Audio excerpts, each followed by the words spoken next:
बिस्मिल्लाहिर्रहमानिर्रहीम। हदीस नबवी सल्लल्लाहु अलैहि वआलिहि वसल्लम है कि सबसे मजबूत इंसान कौन है।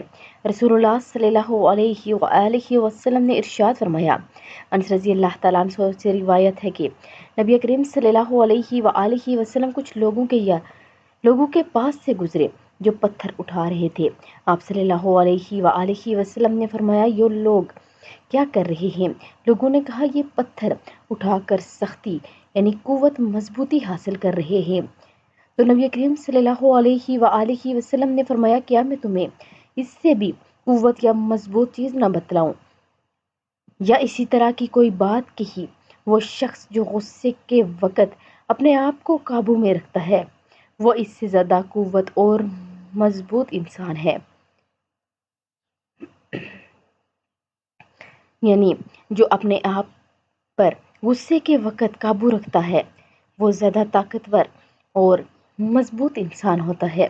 तो आप सब भी इस पर अमल करें, और अगर वीडियो अच्छी लगे तो लाइक, शेयर और सब्सक्राइब कर दें। जज़ाकल्लाहु खैर।